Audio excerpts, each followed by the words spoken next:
Êxodo, capítulo 3, do verso 1 até o verso de número 14. À medida que você encontrar o texto, fique em pé, por favor.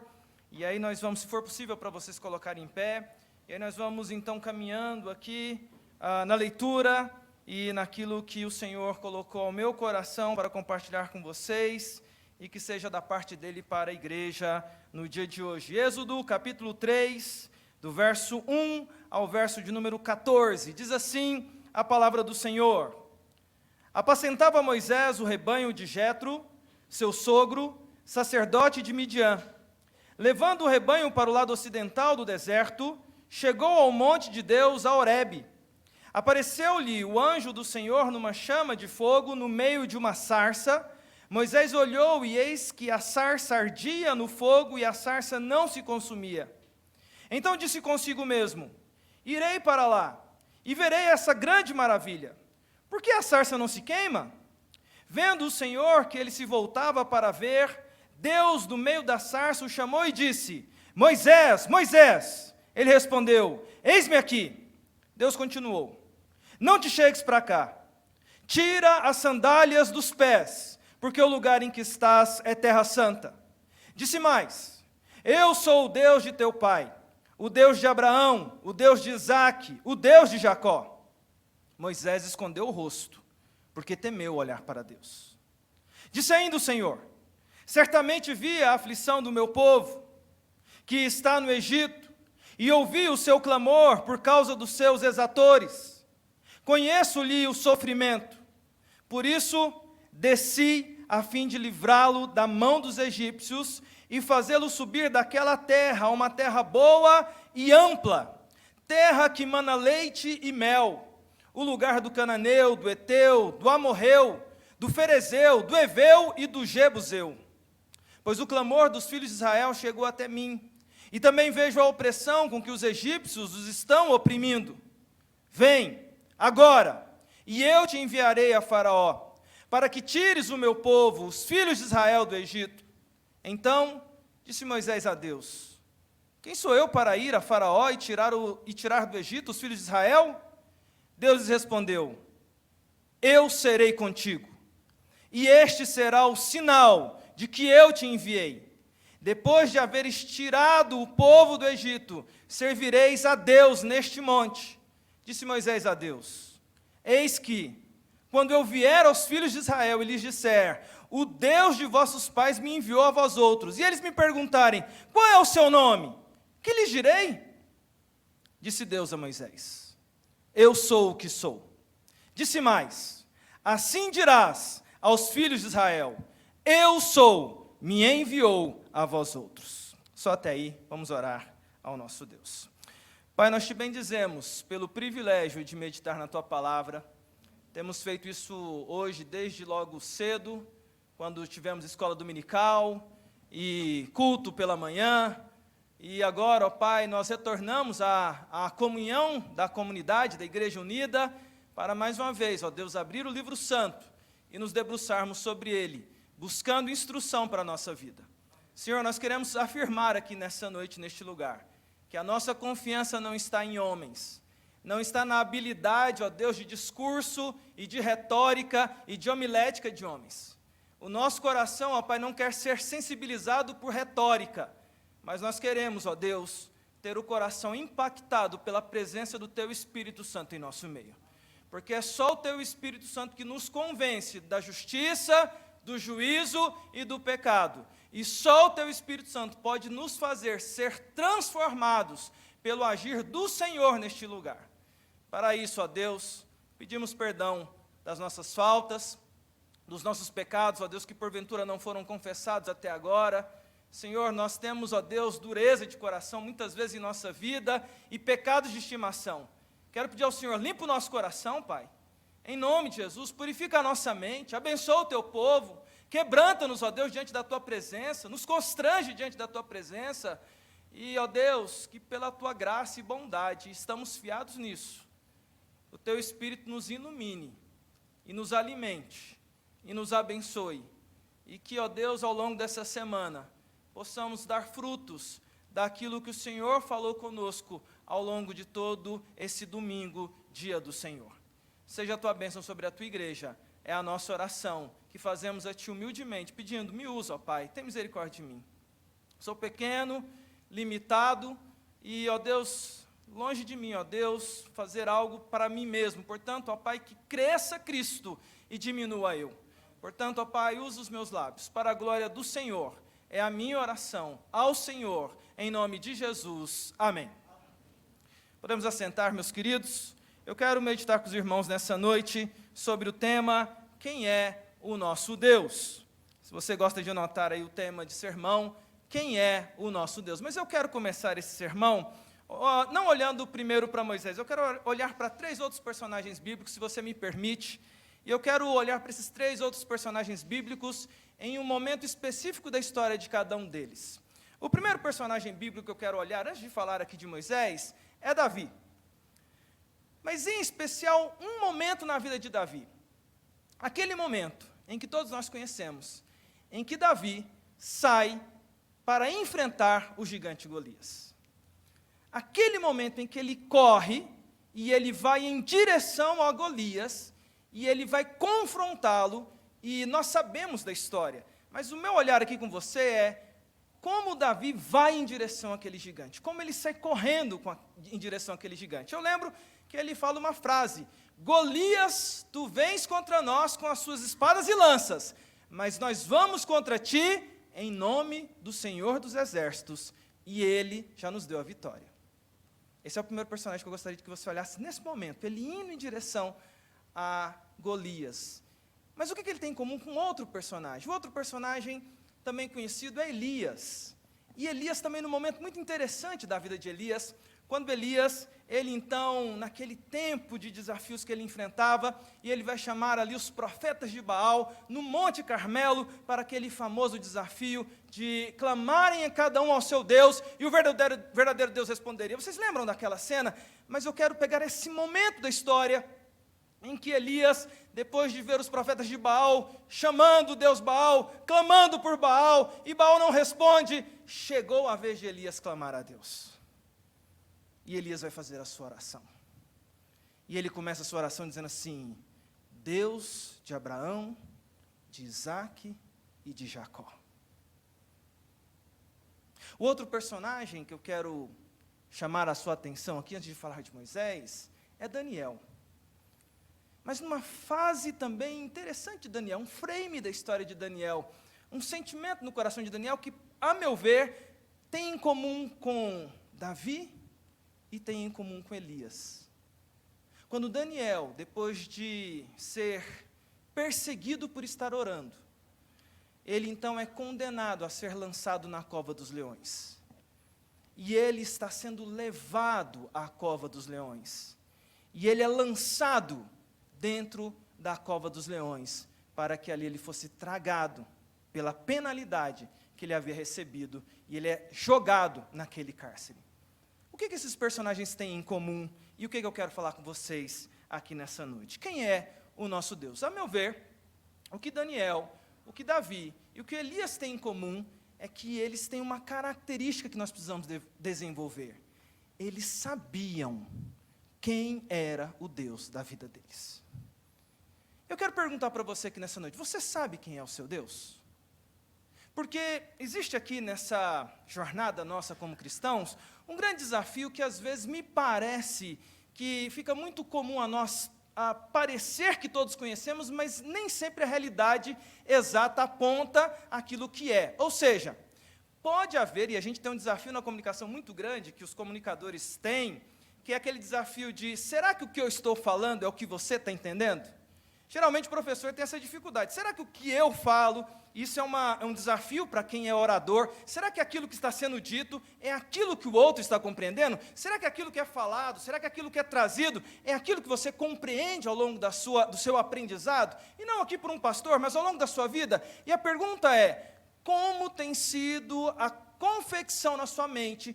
Como que você concebe? Como que você imagina? Como que Deus é para você? E aí, a minha perspectiva aqui de início de conversa nessa noite é que pode haver a possibilidade, e talvez triste, de que num ambiente com tantas pessoas como nós estamos tendo aqui nessa noite, que nos acompanham pela internet, talvez exista divergência de visão sobre Deus. No aspecto do tamanho. Talvez a forma como eu imagino Deus seja maior do que a que você imagina Deus para você. Isso é fruto da sua concepção, do que você estudou, do que você aprendeu, mas a pergunta está aí. Qual é o tamanho do seu Deus? E por isso o tema dessa noite. Quem é o nosso Deus? Esse texto que aparece para nós em Êxodo 3, é um texto que se propõe a responder para nós. Porque eu gosto desse texto e geralmente a gente estuda esse texto aqui de Êxodo 3 e a gente vê muitas vezes o destaque sendo dado para Moisés. Eu quero dizer para você aqui que o destaque desse texto não é Moisés. O destaque desse texto é Deus. E Deus aparece aqui nesse texto como o protagonista da história. Ele é o personagem principal dessa história aqui. E é o Deus que se revela. E tem uma coisa muito interessante que está acontecendo aqui. Nós temos Moisés, ok? E Moisés, aqui, ele é um homem maduro. E eu tenho aqui algumas teses, estudando o texto, acerca desse personagem. E uma das minhas teses sobre Moisés é que Moisés, aqui com seus 80 anos, ele já tinha passado um tempo no Egito, uns 40 anos, depois outros mais 40 anos sendo pastor, e aqui nós vamos ter aqui esse momento de divisor na vida dele, quando ele vai para uma nova missão, um novo ciclo. Eu tenho a impressão que Moisés, sendo alguém que era do povo hebreu, Moisés que conhecia teoricamente Deus, porque ele havia estudado e sido ensinado por sua mãe, que havia criado ele. A impressão que eu tenho, irmãos, é que Moisés conhecia Deus de teoria, mas é em Êxodo capítulo 3 que Moisés vai conhecer Deus de fato, e isso é importantíssimo para os eventos que vão vir na sequência. Quem é o nosso Deus? Todo o texto de Êxodo 3, se você olhar por esse ângulo, é Deus agora mostrando a Moisés quem Deus é. E isso é importante para a missão que virá, a fim de que Moisés entenda quem é o seu Deus e o tamanho do seu Deus, para que ele possa lidar com os desafios que virão. Meu querido irmão, minha querida irmã, é muito importante nós conhecermos a fundo quem é o nosso Deus, para que nós possamos lidar com os desafios que estão postos diante das nossas famílias, diante da sua vida em particular, diante da sua história, diante da sua jornada do que vem pela frente. Mesmo você, às vezes, já de uma idade avançada, Moisés tinha 80 anos, quando ele vai entender coisas profundas de Deus, que ele ainda não havia compreendido. Eu acho interessantíssimo isso, porque esse desafio de tentar conhecer a Deus é sempre algo que vai trazer renovo para os nossos corações, e nós vamos passar uma eternidade descobrindo Deus, e ainda vamos nos surpreender com a grandeza do nosso Deus. Você nunca sabe o suficiente sobre Deus. Mas o meu primeiro argumento aqui com você, olhando para essa revelação que Moisés recebe, ela se encontra a partir do versículo 4 e 5, é o meu primeiro ponto. São 3 argumentos com vocês aqui nessa noite. O primeiro deles é: quem é o nosso Deus? O nosso Deus é um Deus santo. Veja o que diz para nós o versículo 4 e o versículo 5. Lá diz assim: vendo o Senhor que ele voltava para ver, Deus, do meio da sarça, o chamou e disse: Moisés, Moisés. Ele respondeu: eis-me aqui. Deus continuou: não te chegues para cá, tira a sandália dos pés, porque o lugar em que estás é terra santa. Nós bem conhecemos essa história, nós bem conhecemos esse texto é um texto consagrado para nós, texto que geralmente no seminário, os seminaristas gostam de pregar nesse texto que a gente conhece ele muito, porque é esse tempo aqui em que Moisés é chamado, mas como eu disse para você, o protagonista da história não é Moisés, o protagonista da história é Deus que está se revelando.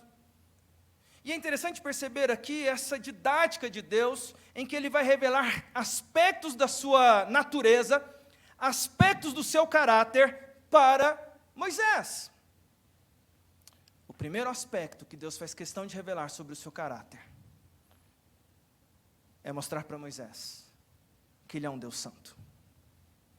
É interessante perceber que Moisés fica curioso com aquilo que, para nós, temos uma afetividade com isso aqui, né, irmãos? Toda vez que alguém prega no texto de Êxodo capítulo 3, ele vai falar da sarça, né? Porque a gente presbiteriana, a gente ama esse nosso símbolo, né? Aquilo que representa a nossa denominação, que vem desse texto. Aqui essa sarça, esse acontecimento que se dá aqui, em que Moisés, vendo aquela sarça que era comum ali naquele ambiente, ele era um cara que tinha sido estudado, tinha estudado no Egito, ele era alguém dado ao conhecimento até científico daqueles dias, e ele percebe algo interessante. Para alguém que é empírico, ele fica curioso, ele vê algo que está ali, o fogo consumindo. Na verdade o fogo pegou naquela sarça, mas o fogo não consome. Eu imagino que, como um observador teórico, ele fica um tempo ali vendo aquele negócio, assim, opa, aqui tem alguma coisa diferente.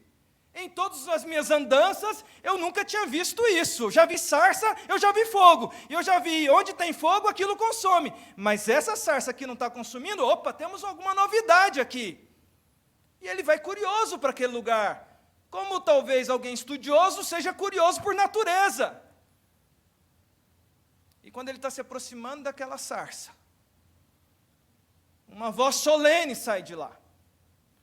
E essa voz solene estabelece algo para Moisés, que é importante para nós, que é importante porque Deus está fazendo uma aliança com Moisés. Isso vai ser reverberado ao longo da história. É impressionante como Deus é sábio naquilo que Ele faz. E Ele começa mostrando sobre si e o seu caráter, que Ele é santo. Ele diz assim: não te chegues para cá, porque o lugar em que estás é terra santa.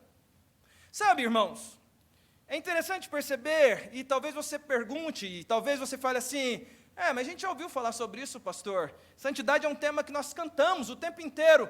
Mas você já parou para pensar que há um momento em que Deus estabelece isso como algo importante? E um desses momentos é esse texto aqui. Sabe por quê? Moisés tinha passado boa parte da sua vida imerso na cultura egípcia.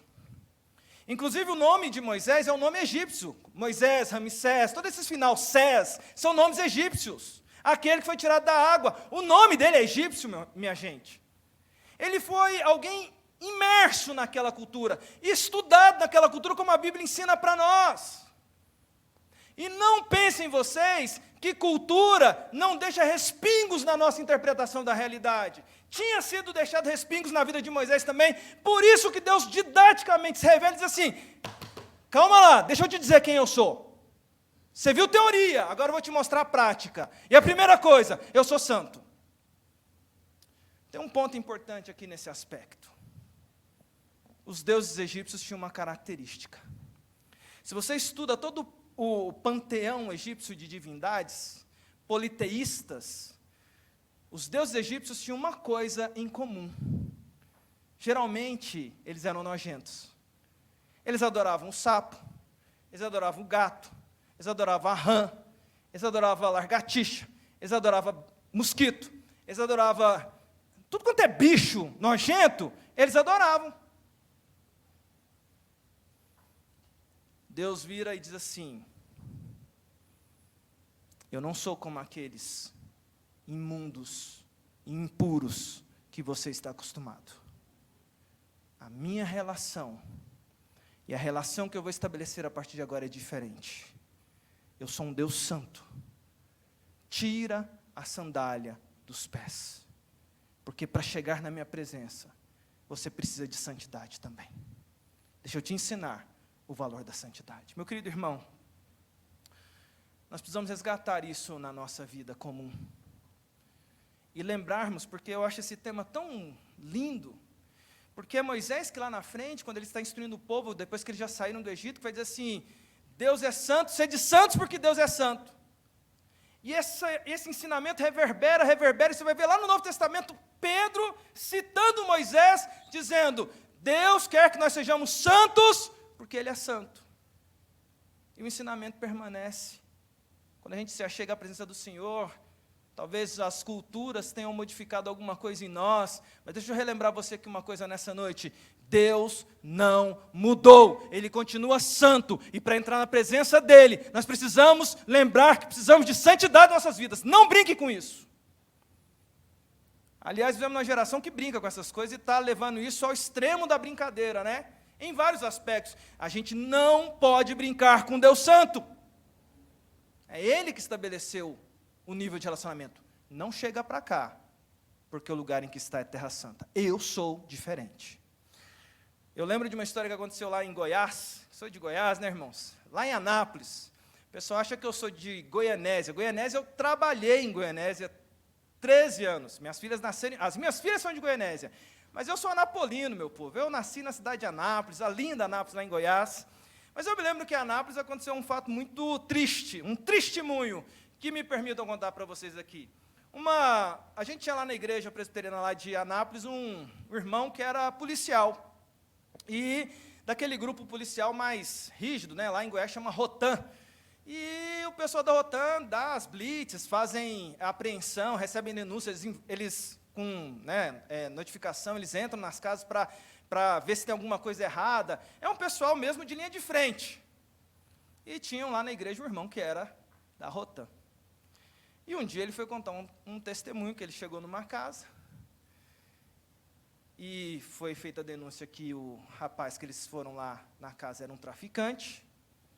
Eles entram na casa desse menino traficante, e eles estão investigando, procurando lá as provas da droga que aquele menino praticava, das drogas, e um dos policiais, não o irmão, mas um dos policiais acha um envelope de dízimo. Aquilo deixou os policiais nervosos.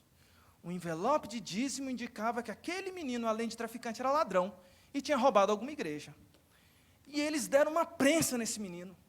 E prensa para lá, prensa para cá, fala qual a igreja que você roubou, o que está acontecendo, onde foi a igreja, você vai devolver esse dinheiro e tal. E esse menino angustiado, porque ele está sendo pressionado ali pela polícia, e ele está dizendo o tempo inteiro, não roubei, eu não roubei, até que eles conseguem averiguar a verdade. Sabe qual que era a verdade? O menino dizia o tempo inteiro, eu não roubei, a minha mãe é crente, e ela me ensinou a dar dízimo de tudo. Então, do tráfico que eu tenho, eu dou dízimo. De tudo que eu trafico, eu dou dízimo na igreja.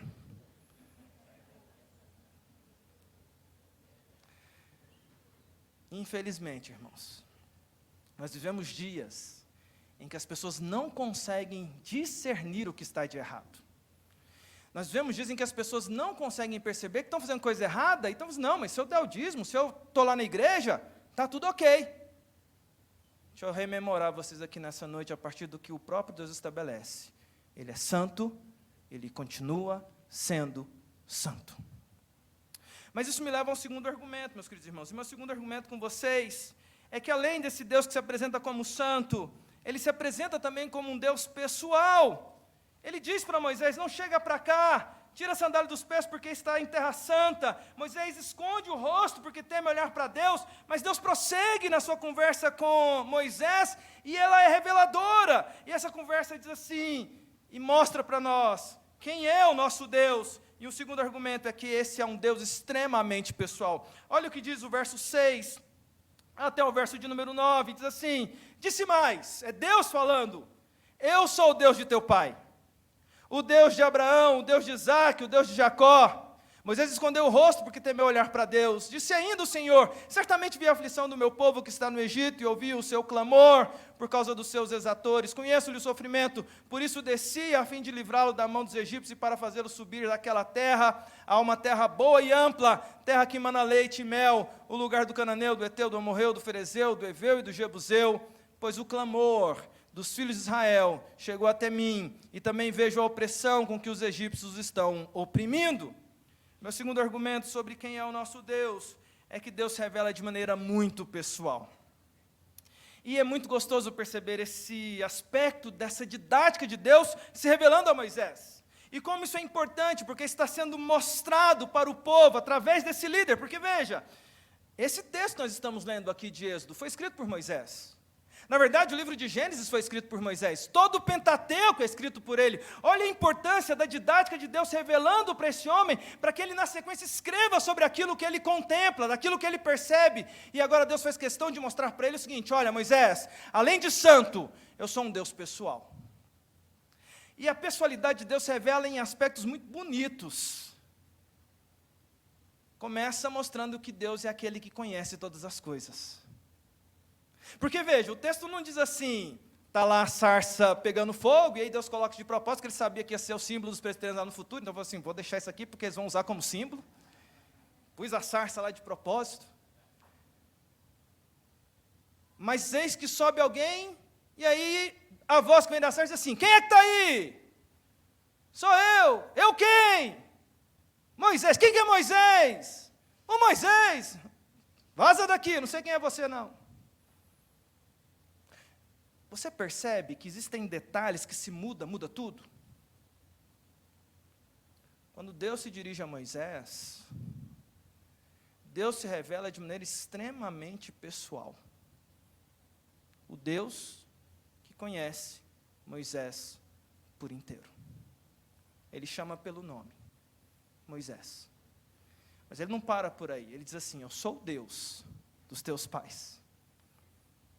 Eu sou o Deus da aliança de Abraão, de Isaque e de Jacó. Eu sou o Deus temível que vocês clamam. Eu sou o Deus que me relaciona de maneira íntima e pessoal com cada um de vocês.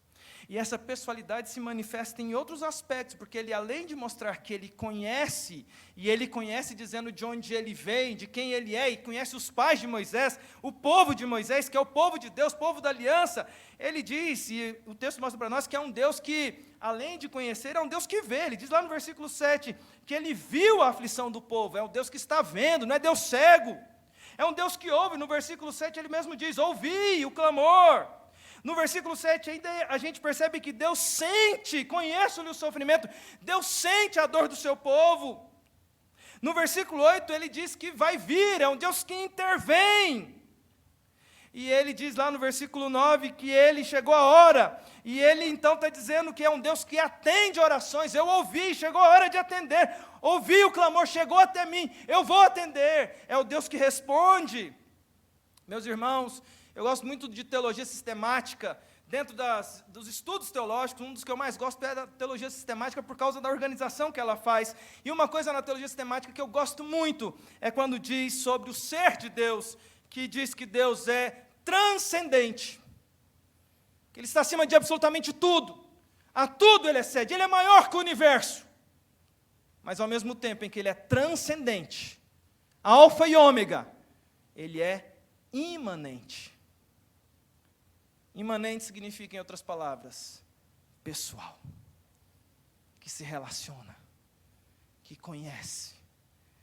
Deus que ouve a sua oração. Deus que te chama pelo seu nome. Deus que conhece a sua história. Deus que conhece a sua dor. Deus que conhece a sua vida.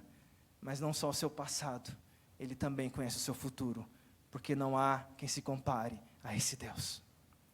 Sabe que essa é uma das delícias que a gente tem na possibilidade de servir a Deus. Vez ou outra eu estou louvando, eu estou lendo a Escritura, eu estou pensando em Deus, eu me emociono. Porque não tem como não nos emocionarmos com a grandeza desse Deus. Deus poderoso, Deus temível, e que se relaciona de maneira amorosa com a gente. Meu querido irmão, eu me lembro, eu sempre me emociono com isso, porque eu lembro de estar na porta da igreja uma vez, isso sim, lá em Goianésia. Eu já era pastor, acho que já contei essa história aqui, mas eu era pastor da igreja já há um tempo, e quando a gente é pastor da igreja numa cidade pequena, você fica amigo de todo mundo, inclusive do pessoal que não é da igreja presbiteriana, não é da igreja evangélica. E um dia eu estou lá na porta da igreja, e sabe como é que é a igreja? Termina o culto aqui, fica o pessoal. Eu sou conhecido como fechador de igreja também, que eu sou o último a ir embora. A gente conversa, emenda para cá, para lá. Eu tenho essa característica. E era um desses dias, terminou um culto de oração numa terça-feira, irmãos. Eu estou lá na porta da igreja, conversando com os irmãos lá em Goianésia. E de repente, irmãos, começa a vir uma procissão. E crente é engraçado, porque o pessoal, quando foi vindo ver a profissão, os crentes, sumiram assim. Foram embora rapidinho, não ficou ninguém. Mas como eu estava engatado numa conversa, eu também queria fugir, mas não deu tempo. A procissão me engoliu. E o líder da procissão, que era um líder religioso lá da cidade, que tinha sido meu amigo, é meu amigo, ele me viu lá no meio, quando foi chegando à igreja, passando na porta da igreja, ele me viu lá, e no meio da procissão assim, queremos saudar o reverendo Alexandre, e eu, nosso amigo aqui, e o povo passando assim. A procissão me engoliu nesse dia. Mas eu me lembro que eu fiquei impressionado com uma coisa. Quando eles me engoliram ali, foram passando aquele tanto de gente, eu comecei a ficar impressionado com uma coisa. Eles estavam carregando uma imagem grande. Enquanto eles carregavam a imagem, eu vi pessoas com velinhas acesas, e essas pessoas chorando, fazendo lá as suas preces, choravam copiosamente. E o meu coração se entristeceu, porque eu falei assim, gente, eles estão clamando a um Deus que é cego, que não pode ver, que é mudo, que não pode falar, que não mexe as mãos. E eles estão nesse quebrantamento diante dessa estátua que não pode fazer nada. E a minha tristeza foi, ao mesmo tempo que eu olhei para eles, eu olhei para o meu coração e falei assim, meu Deus, como que nós, diante do Deus que tudo vê, que fala conosco, que nos ouve, que privilégio que nós temos, nós muitas vezes ficamos insensíveis diante desse Deus que é pessoal e que chama você e a mim pelo nome. Como é, meus irmãos? Eu fico imaginando aquele dia em que a gente vai estar na presença do Cordeiro e Ele vai te chamar pelo nome. Como eu anseio ouvir de Jesus, Ele fala assim, Alexandre Antunes, vem, chegou a sua hora, entra para aquilo que foi prometido para os meus eleitos. Ele vai te chamar pelo nome, porque Ele é Deus pessoal. Em último lugar, para a gente caminhar para o encerramento, Ele é um Deus que é capaz. E aqui, nosso tempo está avançado, mas uma outra característica que Deus mostra para nós aqui é que, além de ser um Deus santo, além de ser um Deus pessoal, Ele se mostra como um Deus que é capaz. Olha o versículo 10, diz assim, vem, agora, e eu te enviarei a Faraó, para que tires o meu povo, os filhos de Israel, do Egito. É magnífico esse texto aqui, porque antes dos eventos se darem, Deus fala algo impressionante, que revela uma característica de seu ser, e essa característica é, Ele é capaz de fazer o que bem lhe entende. Ele diz para Moisés aqui, antes dos fatos, ele diz assim, olha, eu ouvi o clamor do meu povo, eu desci, vem Moisés, chegou a hora, eu vou libertar os meus filhos. Nós sabemos a história, o que vai acontecer na sequência? Deus libertou os seus filhos. Mas é interessante que nessa revelação, Deus vai dando detalhes. E aí Ele vai dizer do que Ele é capaz. Ele diz lá que Ele é capaz de tirar, verso 10, Ele vai levantar e vai tirar o povo do Egito. No verso 12 Ele diz assim, além de tirar, eu sou capaz de proteger. Eu vou tirar vocês e eu vou proteger vocês enquanto eu estou tirando. Não vai se ferir ninguém. E nós sabemos dos umbrais nas portas. Quando o anjo passou, nenhum daqueles que estavam protegidos pelo sangue do Cordeiro foi ferido. Deus continua capaz de nos proteger. Deus é capaz de libertar. Ele liberta o povo. Deus é capaz de agir como Ele age. Mas, em especial, no versículo 14, tem uma capacidade de Deus que me chama a atenção, que Ele é o único que é capaz de ser. Olha o que diz o versículo 14. Disse Deus a Moisés. E aí, essa é uma resposta porque Moisés, ele está ouvindo aquilo tudo, e como ser humano, e é muito interessante isso, porque, como eu gosto desse texto, que mostra Deus como protagonista. Porque a gente tem, e todo o povo de Israel, até quando Jesus esteve aqui nesse mundo, falou assim, mas Moisés é o nosso pai, Moisés é o nosso pai. Êxodo 3 mostra que Moisés, ele temeu a situação. E ele agora, vendo Deus falando essas coisas para ele, diz assim, mas peraí, Deus, quando o pessoal perguntar quem é que me enviou, o que eu vou falar para eles? E aí Deus diz no versículo 14, disse Deus a Moisés, eu sou o que sou.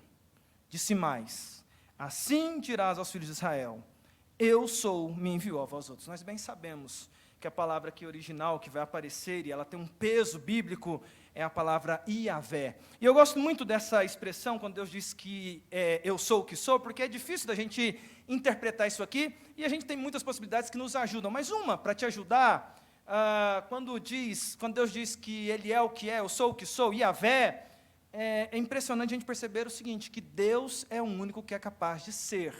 E aí só um argumento rápido para você pensar sobre ser. Por exemplo, eu hoje bato no peito e falo assim, eu sou pastor. Eu estou certo quando eu afirmo que eu sou pastor. Mas veja, tem uma coisa interessante nesse eu sou pastor, porque eu nem sempre fui pastor. Eu nasci sem ser pastor. Eu passei a me autodenominar pastor no dia que impuseram as mãos sobre mim, oraram e falaram assim, agora você é pastor. Me deram a 10 de companhia, eu falei assim, agora eu posso falar. Eu sou pastor. Até o pastor que me ordenou falou assim, agora até a esposa dele tem que chamar ele de pastor. Eu virei para ela e falei, Patrícia, não precisa não, chama de Alexandre, não precisa chamar de pastor. Não é? Porque tinha isso dos antigos, né? Mas eu lembro que eu não fui pastor a vida toda e eu me tornei pastor. Agora, pegando esse exemplo do eu sou pastor, que eu posso falar que eu sou porque eu sou. Eu sou pastor na plenitude de ser pastor? Eu tenho todos os conhecimentos sobre pastorado, sobre teologia bíblica, sistemática, teologia da aliança, sobre exegese, sobre grego, hebraico, sobre aconselhamento. Não. Na verdade, o conhecimento que eu adquiri ao longo da vida, eu percebo cada dia mais que vou envelhecendo, que é pouco diante do tanto de conhecimento que tem aí para ser adquirido. Mas eu bato no peito e falo, eu sou, mas eu não sou pleno. E tenho ainda um problema no eu sou pastor. Você sabia que se eu pisar na bola, eu falo que pastor é o que anda mais no fio da navalha. Pisou na bola, meu irmão, e é muito fácil pisar na bola. Eu posso deixar de ser pastor? É um presbitério que fala assim, não é mais. Nem estender a mão aqui eu posso. Se o presbitério dizer, ele não pode, eu não posso fazer mais isso aqui. Eu deixo de ser. Veja, um exemplo é pobre do eu sou, Alexandre, para justamente mostrar a distância. Mas pega um médico, pega um advogado, pega um estudante do direito, pega um estudante das ciências biológicas, pega qualquer área de conhecimento em que a pessoa diz, eu sou médico, eu sou advogado, eu sou doutor, eu sou o que for. Nenhum desses tem a possibilidade de dizer que é em plenitude. É sempre um é limitado, porque não era e pode deixar de vir a ser. E enquanto não é na plenitude. Quando Deus vira para Moisés e diz, eu sou o que sou, é porque Ele sempre foi, Ele sempre será, e naquilo que Ele é em plenitude, ou seja, em amor, Ele é o máximo, em misericórdia, Ele é o máximo, em bondade, Ele é o máximo, todo conhecimento está nele, todo poder Ele possui, Ele é Iavé, o nome mais poderoso. Na verdade, tem um texto que eu li sobre isso, deixa eu ler esse texto aqui para vocês, já começando a caminhar para o encerramento. E eu gostei muito desse texto, porque ele diz assim, toda criança pergunta, quem criou Deus? E todo pai sábio diz, ninguém criou Deus. Deus simplesmente é, e sempre foi. Ele não teve nenhum começo, Deus nunca terminará. Se Ele não veio a ser, Ele não pode deixar de ser, porque Ele é. Deus é a realidade absoluta, não há realidade anterior a Ele. Ele é tudo que eternamente foi. Nenhum espaço, nenhum universo, nenhum vazio, somente Deus.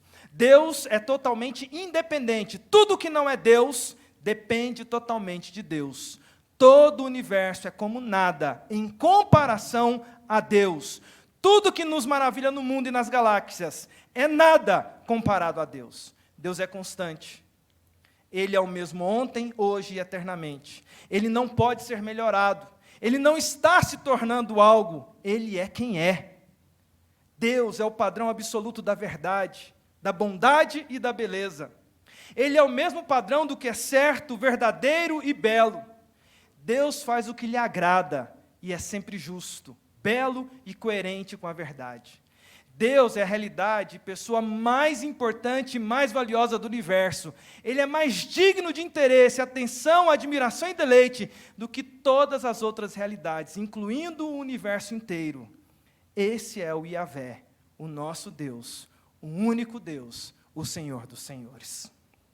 E aí eu quero terminar essa mensagem lembrando de Davi, Elias e Daniel. Quando Davi vira para o gigante e diz: você pode vir contra mim com espadas e lanças, mas eu vou contra ti em nome do Senhor dos Exércitos. E quando ele lança a pedra, ela atinge a cabeça do gigante. Não é que Davi confiava na sua força, ele confiava no seu Deus, porque ele sabia quem era o seu Deus. Você sabe quem é o seu Deus? Quando Elias chegou a hora de clamar para que fogo venha do céu e consuma o holocausto que Elias construiu, Elias vai dizer assim: Deus de Abraão, Isaque e Jacó, que se saiba que só existe um Deus aqui hoje. E mal Elias termina de falar, fogo do céu vem e consome o holocausto que Elias tinha construído. Quando Daniel é levado à cova dos leões, ele é lançado lá dentro. No outro dia, logo cedo, o rei Dario vai até a cova triste. E ele vai lamentando alto, dizendo assim: Ô Daniel, será que porventura o seu Deus pode te livrar da boca do leão, Daniel? Lá de dentro da cova uma voz grita assim: salve, ó rei Dario, o meu Deus me protegeu da boca do leão. E o rei Dario, maravilhado com esse Deus grandioso que fecha a boca de leão, manda um decreto em todas as províncias dizendo: não existe Deus que se compare ao Deus de Daniel. Você quer saber quem é o seu Deus? Olhe para a cruz do Calvário. A santidade de Jesus, o nosso Deus, fez com que ele estivesse naquela cruz, porque só um Deus santo poderia morrer a nossa morte. Só um ser santo, plenamente santo, homem santo, plenamente santo, poderia morrer a nossa morte. Olhe para a cruz. E se você quer saber quem é Deus, olhe para a cruz e veja Jesus, porque Ele é um Deus pessoal. E eu acredito que lá na cruz do Calvário, Jesus pensava no nome de cada um daqueles por quem Ele morria. Ele pensou em mim e Ele pensou em você. Quer saber quem é o seu Deus? Olhe para a cruz do Calvário. E você vai ver um Deus capaz de te livrar da algema da morte e do pecado. E te dar salvação.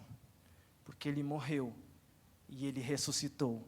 E Ele é capaz de dar vida eterna a todo aquele que nele crê. Qual é o tamanho do seu Deus? O meu é maior que o universo. Toda honra, toda glória seja dada a Ele. Vamos orar? Feche seus olhos, vamos falar com Deus nesse momento. Pai, nós te bendizemos pela Tua palavra, pelo privilégio de Te servir, Senhor. E nos quebrantamos diante do Senhor, porque Tu és esse Deus, ó Pai, gigante, grandioso, temível, poderoso, alfa e ômega, que era, que é e que sempre será. E ao mesmo tempo, é imanente, relacional, que por meio do Teu Espírito Santo habita em nossos corações, que nos revelou, ó Pai, a salvação em Cristo, e em Cristo tem nos revelado a Tua grandeza, Deus triuno, soberano.